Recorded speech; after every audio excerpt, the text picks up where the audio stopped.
he's so slimy and so bug-eyed that you honestly just don't. He's not. Apologies to the man. He's a great performance. He's just not pleasant to look at and to watch. Yeah, and especially as this unravels. Yeah, and part of it's obviously intentional in the performance.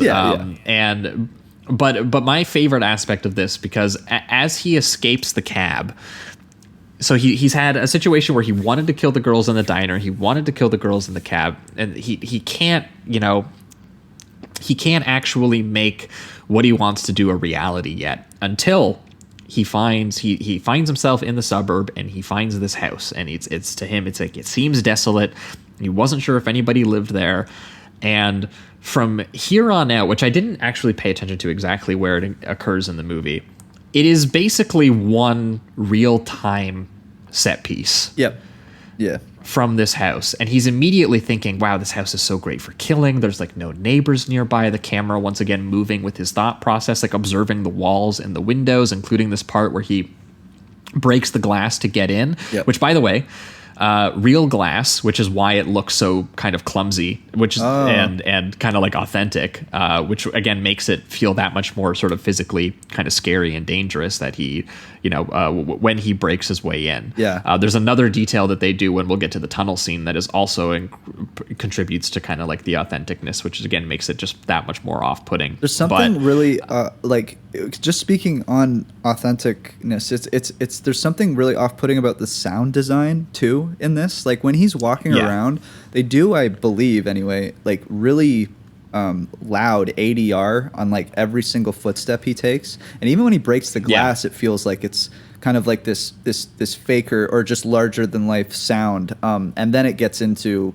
like with the tunnel, like with the dripping that we hear eventually, that kind of almost seems to both at one point in the movie foreshadow the tunnel sequence, and then later on like remind you of the tunnel sequence. It's kind of like he's locked in that moment or something like that. But I really thought the sound design was creepy as hell in this. Yeah, well, and these early sequences especially, they just lock you into how excited he is.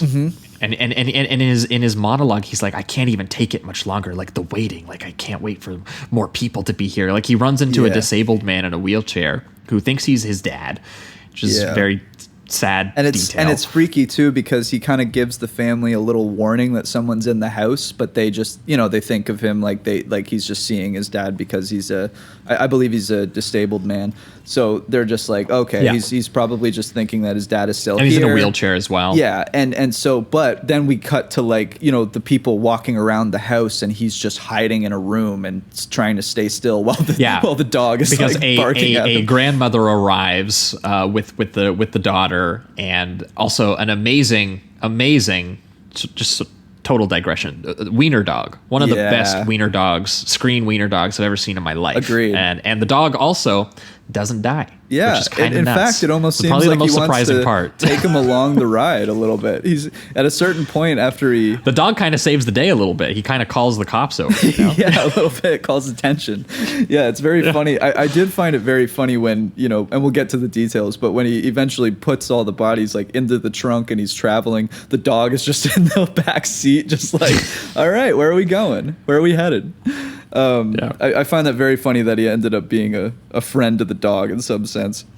Yeah, well, because the dog is actually the first one who catches him, because the grandma and the daughter kind of walk in, and we follow the grandma and the daughter actually in similar kind of tracking shots, which makes it that much harder to watch, because again, it's replicating the same style of sort of like patient walking around, but we know that he's already been through these spaces, and we know that he's waiting in one of those rooms, and the dog is the one who sees him first. There's this great wide shot of them just staring each other down. He's just like looking at the dog with his knife. He's like, hey, don't you rat me out. And they replicate the shot actually with him standing in the dark room in the foreground, while Sylvia, the daughter, is running the water in the bathtub in the background as well.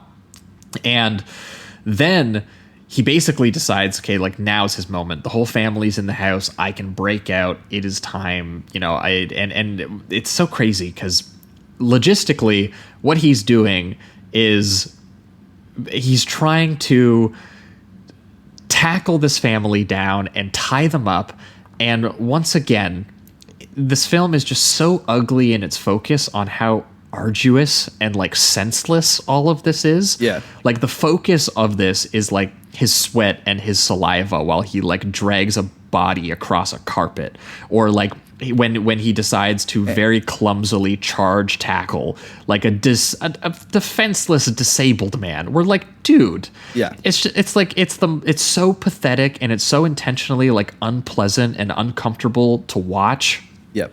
That it is probably the more truthful version of this film, that it wouldn't be like this, you know, that in Maniac, where again he feels like he's planned it through and he's effectively scared them. What's scary about this is how the fact that he has sort of how he has planned it out, but every single thing goes wrong, and there's so many insane details to this, like when he's like clumsily lurching for the door, or when he just like, in order to distract the grandma, he like just flips the brother over in his wheelchair, right? Or like when he assaults the grandma and his dentures fly out, and the dog is like chasing the dentures around trying to pick them up, and like it's just small little things that you wouldn't think about that make this once again feel more, I guess, kind of authentic. Like they feel like bizarre details that would actually occur in real life. Yeah, and like it's so locked onto him. Like they show, when we say like,